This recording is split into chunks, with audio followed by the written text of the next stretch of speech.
Now, I first discovered this genre of broadcasting about 26 years ago, to be precise. I was working for London's Capital Radio on their huge morning drive breakfast show, the Chris Tarrant Show, and I was the guy who did the news and, did knockabout stuff with Chris.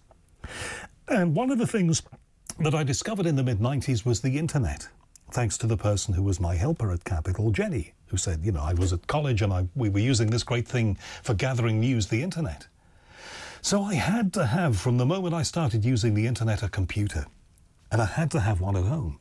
So I bought one through the company. The company bought one, and then I bought it progressively on my credit card from them, okay?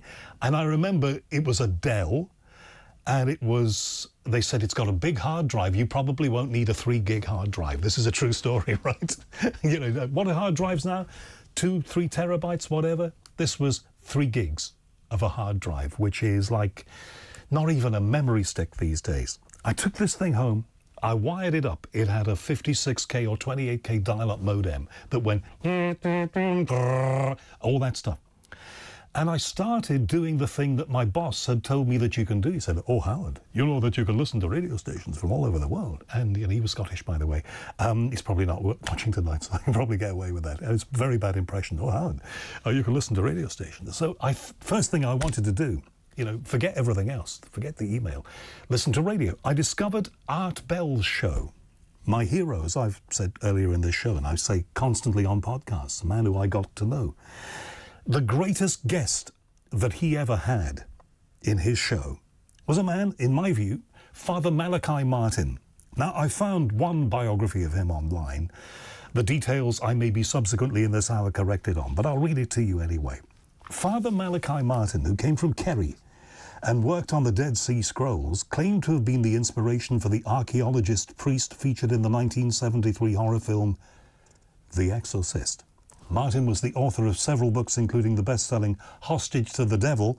He made regular appearances on US TV and radio, Art Bell Show, promoting his writing and detailing his experience as an exorcist, which was the most chilling, scary, terrifying experience that I've ever heard, literally. You would wonder how a human being, flesh and blood, could tolerate some of the stuff that Malachi Martin went through. But he was determined to cast out, if he could, the devil. And he believed that Satan was real and was a part of this world unless we did everything that we could to make sure that Satan was not. But we had to be constantly vigilant and wary. Malachi Martin made many appearances on Coast to Coast AM, Art Bell's show, with stories of evil, the devil, and terrifying exorcisms.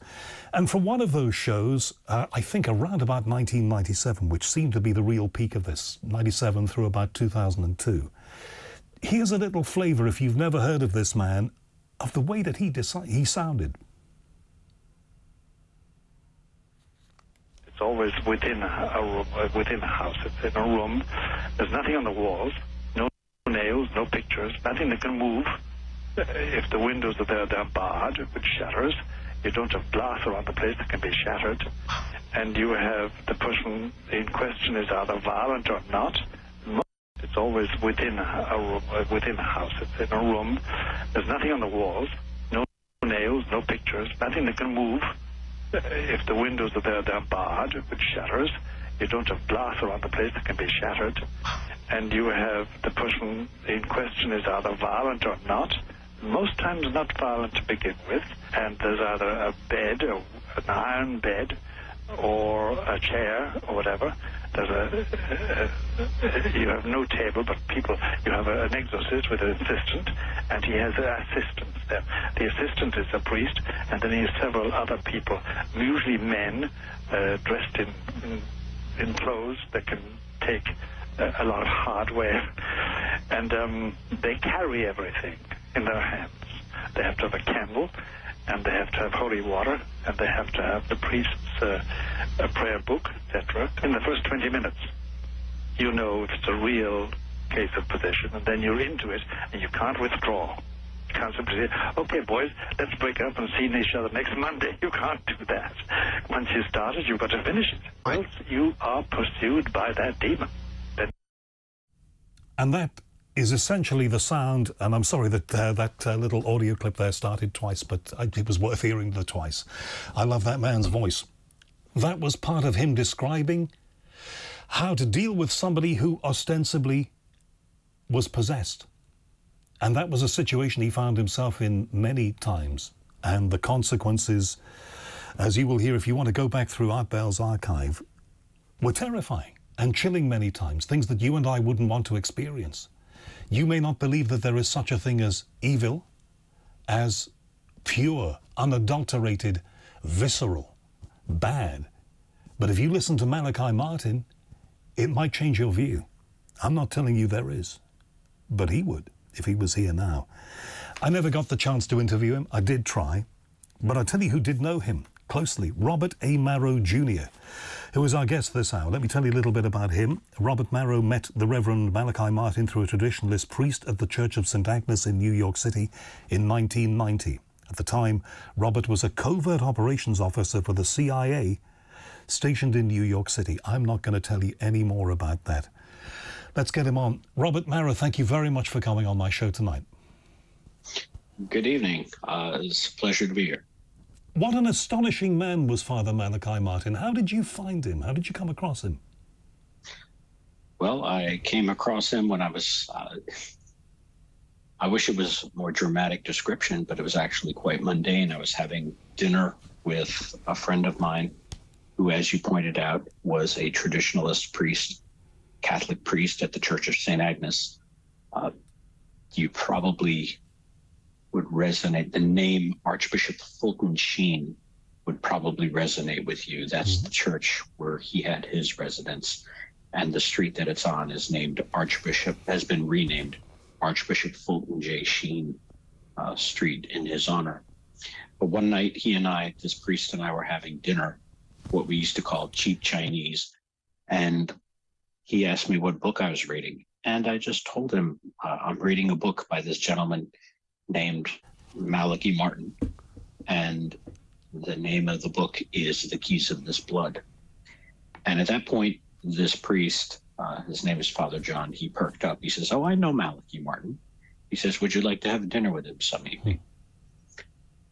And I almost leaped out of my chair. I had known of Malachi Martin since my years in high school. And I said, "Oh, of course." He said, "Well, I'll arrange it and I'll let you know." And we ended up having dinner a couple of weeks later at an Italian restaurant on the Upper East Side of Manhattan called the Isle of Capri. And that's what got the ball rolling. It seemed to me whenever I was listening to him, and as we said, he was originally a Kerry man from Ireland, that he had the same kind of quiet intensity of somebody like Liam Neeson. There was a real draw, power to him. So when you're sitting opposite him in a restaurant, first time, what's that like? Well, he was very disarming. You did not get the feeling you were sitting in front of a man of intellectual or personality-based intensity. He made you feel right at home. He actually made you feel like you and him had been fast friends for 20 years. And in fact, I remember I was addressing him the first few times. It was myself and this other priest who had facilitated the introduction, and several seminarians from New York City. And we were sitting at caddy corner. It was a long table. He was seated like at the head of the table, and I was seated to his immediate right, the first person proceeding down the table. And I kept calling him Dr. Martin. And finally, he grabbed my forearm and he said, "For the love of God, call me Malachi. You're making me feel old." And it was, that was the embryonic beginning. That was the icebreaker, yes. Yeah. Yes, it was. Remarkable, yes, man. It was. You know, I never got round to doing an interview. I was very early in doing all of this stuff. And just at the point when I wanted to put in that bid and try to get him on my show, he died. He left us. But God, what a legacy this man left us in terms of the stuff that he went through. I don't even know whether we can begin in the hour that we've got to encapsulate this, but we'll try. When you talk to a man like that, and I just want to hover around this initial meeting in the restaurant first, because I don't know what I'd have said to him, right? If I'd met him, you know, even if I'd been prepared by hearing him or reading his stuff, I'm not sure how I'd have gone in. When you start a conversation with somebody like that, what do you say? I mean, you can't just say, well, tell me about your work, can you? That's true to a degree, except he was a rather effusive, garrulous person. So I believe from what I remember, he wanted to know a little bit about everyone that he was having dinner with. And of course, all I said was that, you know, I work in a confidential capacity for the United States government. That's how it started out. Is that all you said? Because I think your work was much more than just confidential capacity. Well, yes, but You wanted to focus on him. It's not just that. I didn't want to draw attention to myself at that dinner, because there were, like I said, a number of seminarians there for the Archdiocese of New York. So, you know, that's the way I just described it. It just passed, because after that it was on to the next person, then on to the next person, and so on and so forth. And then as we like to call them, the adult beverages arrived, as well as the hors d'oeuvres and meal starters, people just began peppering him with questions, because it was a younger crowd, and he looked around the table and he said, well, lads, what's on your minds tonight? What do you want to hear this poor old priest talk about? And that's how it started. And when it started, where did he begin? Well, I think when it started, people started off immediately asking him questions.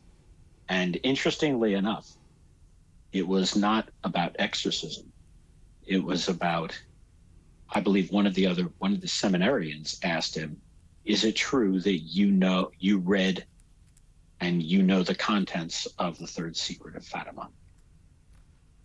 And he acknowledged that yes, he did. Now that's interesting, isn't it? Because I think he'd worked at the Vatican, and the word is that the third secret of Fatima is something terrible that the Vatican doesn't want you to know and keeps it under lock and key there. These were the secrets, the prophecies that were given to 3 young Portuguese shepherds back in 1917. I think they made a movie out of it. But the third one, 2 of them we know, the third one was kept under wraps, and the Vatican apparently has it. And you say that Malachi Martin told you he knows what it is. Correct. The Vatican apparently, and I use that word deliberately, the Vatican apparently released what the third secret was. But interestingly enough, they released their version of the third secret the year after Malachi Martin passed away. Because I believe he was one of the last people who read the original secret who was still alive, and would have contradicted any narrative coming out of the Vatican at the time. And I think they knew that. So they waited for him to die so that they could put out... That's correct. ...what you say might be a sanitized version of what actually Malachi Martin knew was there. Yes, exactly. Exactly, because what the Vatican put out, the only words we know for certain that the Virgin Mary said was, regarding the third secret, was, in Portugal, the dogma of the faith will always be preserved, followed by an ellipsis, ... And that's all we knew. Yet, when the Vatican released their interpretation of the third secret in the year 2000, there was no reference to that. There was no reference to anything further said by the Virgin Mary at Fatima. They just released a description of a vision that Sister Lucia said she was supposedly granted. And it just doesn't make sense that if the Virgin started off with a sentence that the Vatican would completely overlook any further words she had to say and say, all right, here's the rest of what happened, and here's our interpretation. You can all go away now. It just doesn't make sense. What do you think Malachi Martin knew about that? Well, he did tell me that he was present in 1960. The Virgin told Sister Lucia that the secret was to be read by the Pope of 1960 and made public to the world. When Pope John the 23rd read that letter, Malachi's boss, Augustine Cardinal Bea, the German Jesuit, was present in the room.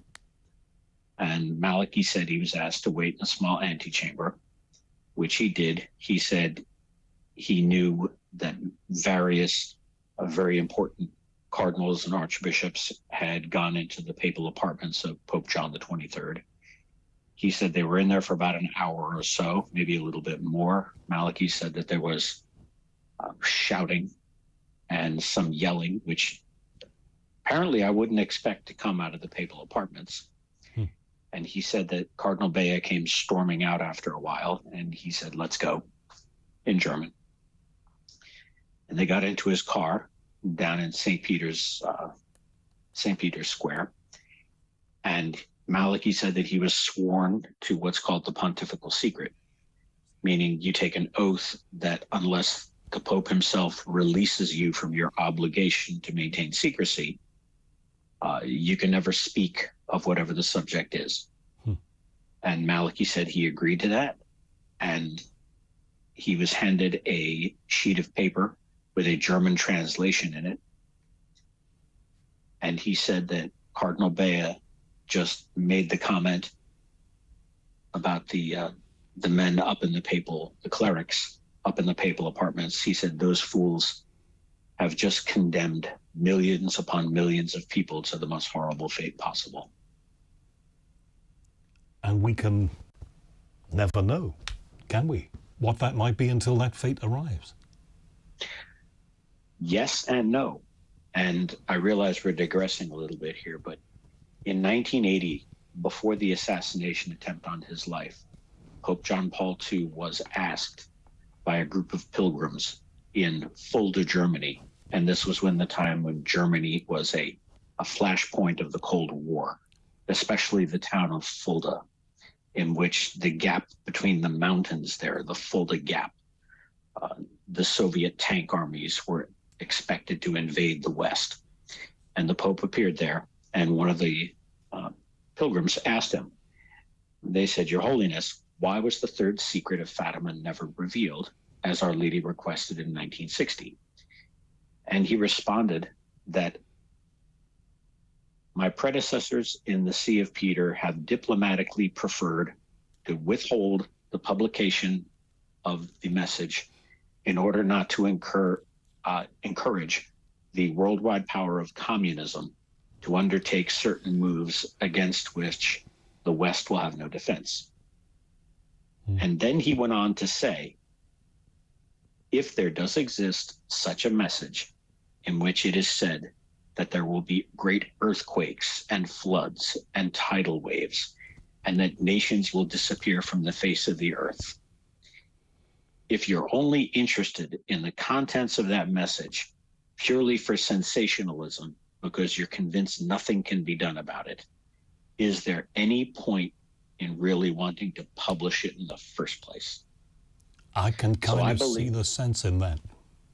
Yes, but he also kind of said the quiet part out loud when he said, well, if there is such a message that, because no one said to him, Holiness, what does it say about tidal waves and earthquakes and great floods and millions upon millions of people dying from one moment to the next? No one asked him any of that. He brought it up himself. Yes, that is interesting. Yes, if you were having a sort of police interview, that would be pretty compelling evidence. You bring it up before it's brought up by those who might question you. You know, they may not have Correct. been going to ask you that, but you mentioned it anyway. Very good point. The life and times of Father Malachi Martin. We're going to talk about the exorcisms next. If you are of a squeamish nature, then you might want to go make a cup of tea during the next part. Back to the guest, Robert A. Marro Jr., and we're talking about the mysterious and rather amazing Father Malachi Martin. Was he an outcast from the church? No. Was he a rebel? No. He was a Roman Catholic. I don't know what your faith background is. I presume it may be Church of England. But, it's both, actually. I'm from Liverpool, and my mother's side was Catholic, and my father's side Protestant. So I'm a bit very of both. good. Well, he was a traditionalist. If you said your father's side was Catholic, or your mother's side? Yeah. Your mother's side. Okay. Father Malachi was a traditionalist in the way that he worshipped and believed the way your mother's grandparents and their parents and parents before them would have believed. Right, so he believed in the old-style Mass and that kind of thing, the Tridentine. Yes? That's correct. Right. The Tridentine Mass, he said it every day. There were times when I was his assistant, his altar server, if you would. He was not a rebel. You know, he did leave the Jesuit order. He got permission from Pope Paul VI in the early 1960s because during the midst of the Second Vatican Council, he saw that the Jesuit order was taking a hard turn to the left in terms of religious views, political views, etc. Some people would say becoming more progressive. And he said, this is not what I signed up for. And he went to Pope Paul VI, and Paul VI gave him a document called a rescript that released him from his vow of obedience, which meant that he didn't have to, be a part of the Jesuit order anymore. He was released from his vow of poverty so he could make a living as a secular priest because he would no longer have the Jesuits to support him. And he maintained his vow of chastity until his death. So he was a old-fashioned, good, traditional priest. That's correct. How did he get involved in tussling with what he would call Satan, the devil, evil? It started over in the Middle East. In either the late 1950s, early 1960s, he was called in to fill in for an assistant priest at an exorcism where the assistant priest had either had a heart attack or fallen ill, could no longer continue. And he was called on to assist. And he said, once you're kind of in it, then you get a reputation for, even if it's one or two, you get a reputation for, oh, Father so-and-so, he knows about this, call on him. And that's how he got his start. And you have to remember, after the reforms of the Second Vatican Council, a lot of people would argue that regarding church dogma, beliefs, devotions, practices, etc., the baby was thrown out with the bathwater. And one of those things was belief in the devil. That was said to be, evil was now said to be in the form of wicked economic or social structures, poverty, homelessness, racism. There was no longer a personal entity of evil directly opposed to God, known as Lucifer, or the prince, as they call him. And Malachi said that, that was a great mistake. So he thought that by abandoning talk and commitment to those things, the church was missing out and maybe misleading people in some way. In essence, yes, because when people are possessed, but you go to your parish priest or the priest goes to the bishop and says, that's a bunch of nonsense. They really need to talk to a psychiatrist or psychologist. Don't waste my time with this. And the person is actually possessed. Then Malachi said that when you go to the people who are supposed to rescue you from this situation and they end up laughing at you instead, he said, then in effect, you know, the church, those churchmen are condemning that person to the worst fate possible. So was he like an additional emergency service if somebody, and they had to do a lot to convince Malachi Martin that, you know, they might be possessed, but if somebody felt they were possessed, and many people believe mistakenly, deludedly that they are, and some people he believed were, they felt that they could go to him and he would help, he would understand. He would understand, but he still maintained the, you know, the typical standards of examination for possession, which includes batteries of tests by competent, qualified medical professionals first. Including psychiatrists. That's correct. So he was very keen, and I heard him talk a number of times with Art Bell at length on the filtering process. When somebody comes forward and says, That's right, I think I'm being motivated by evil, the devil, he talked in great detail about the process of giving them psychiatric checks, giving them all sorts of checks, and it would only be as the last resort almost that they would go to the exorcism, because the exorcism is not like some light entertainment thing that you might see on TV. The way that he described this, it's a real battle. You know, it's like wrestling, but to the nth degree. Not only that, but Malachi said that, you know, even when the priest, the exorcist, is successful in freeing the possessed person, that a little part of the exorcist's soul, he said, something leaves you that you will never get back. So there was risk for the practitioner. Yes, without a doubt. And it's something in the tales that I heard him tell. You don't do this alone.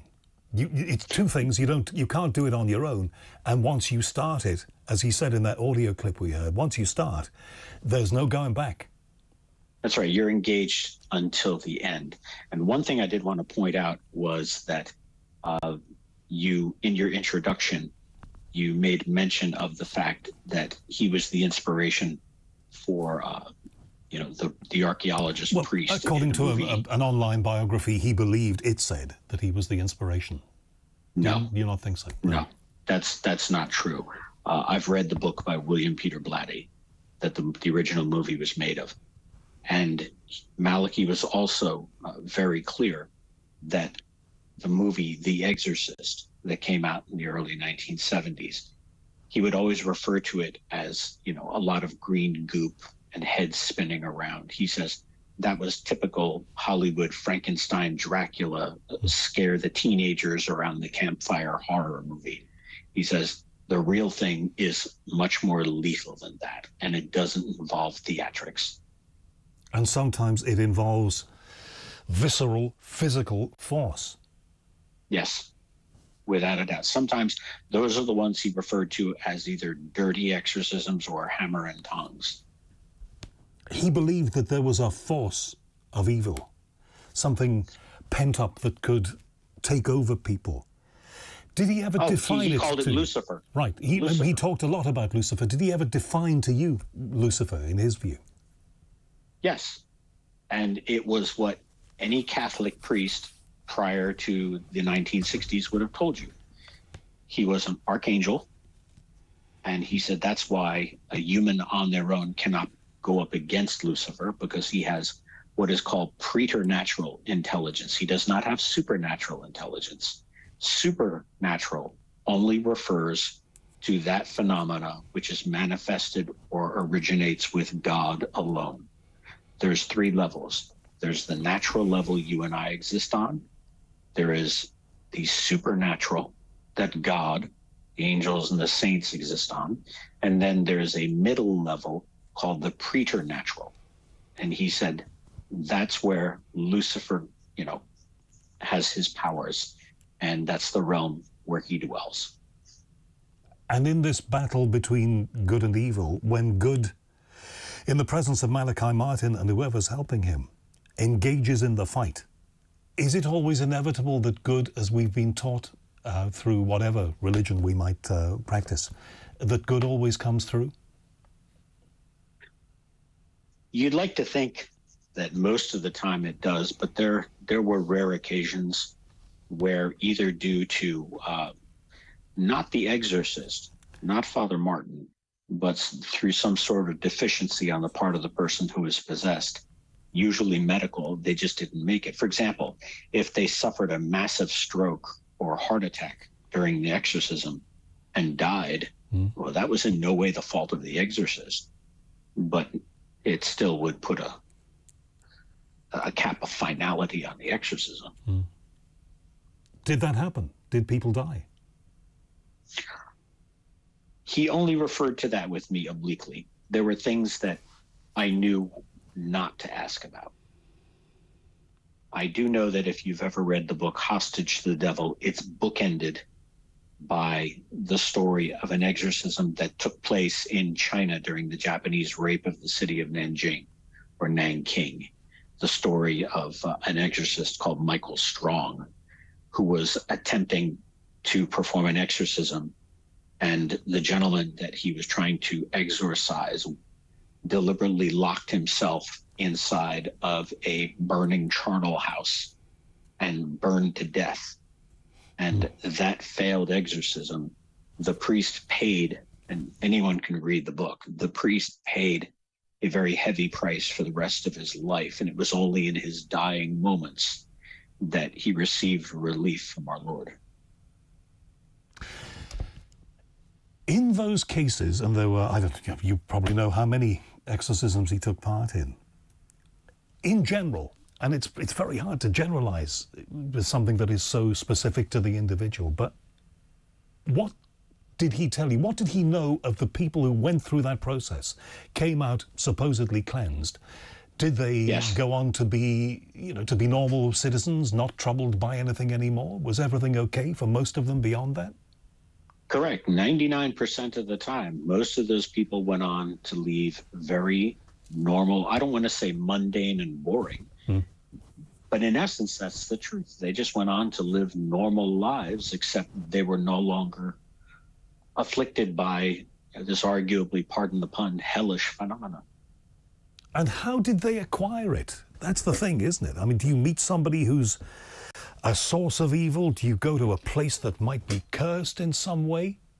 How do you take it on board? Malachi said that there were two reasons behind it. Number one, and I know this is not going to satisfy you, but he said, number one, we don't know why some people fall victim. He says there seems to be no rhyme or reason to the persons who become possessed. But he said there were gateway practices or devices that served to enable people to become possessed. And that was either engaging in formal occult practices, or one that's quite popular is using a Ouija board in an attempt to communicate with the dead. It's a terrifying and chilling thing to talk about. I mean, it's beyond most people's comprehension, whatever you want to call it. Why did this is, and we're coming up to commercials here, so I'm going to ask this one quick, but I think it's one that we can deal with fairly fast. Sure. Why did he want to do this work? I don't think it's a question of so much of why. It's more a matter that every true Catholic priest serves in what they call in Latin, the phrase is alter Christus, as another Christ. So it's not something he wanted to do, but if the Lord called him to do it, he certainly was not going to say no. Right. He would not shirk from that. So it's almost a version of that phrase you hear on movies, it's a dirty job, but somebody's got to do it. Correct. And don't forget that the person who founded the Jesuits was St. Ignatius of Loyola. And what was he before he founded the Jesuits? He was a combat soldier. Right. So that is the notion of combat. Correct. Quick question. Spiritual combat, sure. Quick question before we take those commercials. This is coming from somebody. It says, do the subjects remember the exorcism, those who are exorcised? Do they remember it, or are there gaps in their recall of what happened? Most of the time, they never remember it. most of the time they never remember it. Boy. With Robert A. Marro, who knew him and worked with him on a documentary that I should have mentioned before now, that aired first in 2016. This was Hostage to the Devil, the same title as the book. Talk to me about the documentary and your story with it, would you? Sure. Well, actually, I was contacted by people, as they say, from your side of the pond, a great group of people from a film company up in, I believe, Northern Ireland called Causeway Pictures. Ah, yeah. So a nod, shout out to them. And I participated with them in the motion picture. And it's not a horror picture by any means. It's a biographic documentary about Father Martin that just happens to go by the same title as the book he wrote about exorcism, Hostage to the Devil. We wrapped it up in 2016. It had a 5-year run on Netflix, and then it's now available on YouTube under that title, so people can easily see it for a nominal rental fee. And it was not without its risks, because you always hear that, you know, things happen to people associated with these kinds of movies. Mm-hmm. You know, I myself was sitting at a red light listening to a New York Yankees game. My vehicle was stopped, and a woman came up behind me at about 50 miles an hour, 50, and she rammed my vehicle. Oh my God! Sent me to the hospital. I still suffer, you know, paralytic motor control issues on the right-hand side of my body, and I'm blind in my right eye, obviously. Good Lord. And you my believe pastor there's said, a connection? Oh, without a doubt. It was the first day of filming that happened. And I asked my pastor about it a week later, and he said, the adversary is warning you to back off and just stop. And the adversary being? As you folks like to say, bollocks to that. So I puts had it him, very succinctly. The adversary being the devil. The devil, yes, Lucifer. He didn't want exposure of his activities. He operates best in the shadows. So you will have a permanent reminder of that work. Yes, it's online. It's viewable worldwide. I'm also engaged in the process of trying to raise funds to have a book professionally published about Father Martin, because I knew many, many things that would clear the air about controversies about Father Martin. It's interesting. The lies only begin once a person is dead, and then they multiply. So I'm going to be trying to write a book about it, because I'm literally the last person alive who knew him on a very close day-to-day, week-to-week working basis for almost 10 total years. Will the book address the subject of how he died? He fell down the stairs, didn't he? No, he did not, and the book will address that. Really? Correct. And the question... Sorry, you were saying? No, if I may be so bold, because I gave this information to your producer, there is a Give, Send, Go campaign dedicated to raising funds for all of the professional production work that goes into a book. I'm not going to have something just quickly churned out and thrown up on Amazon, because Father Malachi deserves top flight treatment. Right. Okay, so is there a link that we can cite here? Is there something that we can direct people? I'm quite happy to do that.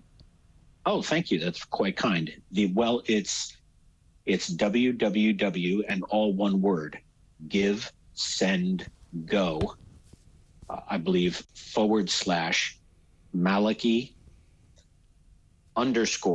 _Martin_book. I believe I sent that to your producer, whoever had contacted me. Right. Well, I'm sure he's going to write it down for me now, and I'll give it out at the end of this. Okay. I'm very happy to. And if you are able to get down to this, and as you say, you want to do a proper job, that's not a slow process. When would you expect that book to be out? if I'm successful with this, with the fundraising, we're probably looking at about 18 to 24 months out. I mean, as you can obviously see, I was right-handed, but I'm now a little bit constricted. I assume you're right-handed as well? Yes. Well, imagine if someone told you, okay, for today only, you're only allowed to use your computer mouse with your left hand. Well, what would your day be? What would your day be like? Well, I've got one here, and that takes some learning, I would think. That takes some learning. As well as typing one-handed. So, well, I wish you would, and that's why you'll need, as you say, you'll need not only editorial and other legwork assistance, you'll need assistance. Well, exactly, because I've already gotten one novel to my credit, and that took over 3 years. In fact, it's a British novel. And what is it? Just out of interest? The title of the book, when it's released next year, it's a Christmas book. It's entitled Ebenezer Scrooge and the Ghost of Christmas Love. It's the only published follow-on to the story of Ebenezer Scrooge after the events portrayed in the motion picture A Christmas Carol. I love the story, the sound of that story. Absolutely, I do. I'll send you a copy. I would love to receive it. Taking you back to Malachi Martin and the subject of his death, when I heard he died, I thought, here is a man who doesn't just have a standard... I know he was, fairly frail. Everybody who gets older is a little frail. But he doesn't just have a standard domestic accident and then exit this plane. Can you give me an idea of what you will be saying in the book happened to him?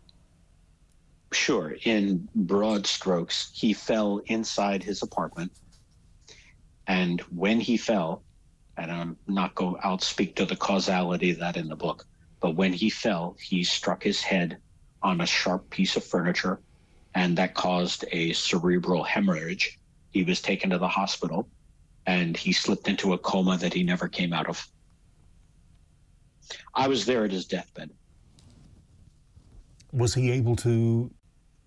Was there any moment at which he was able to communicate, or was he just completely in a coma?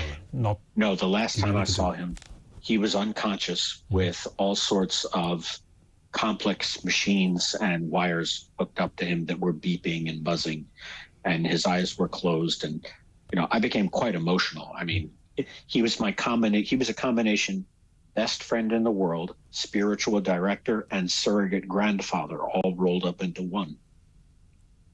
Do you believe that the forces with which he battled finally got the better of him?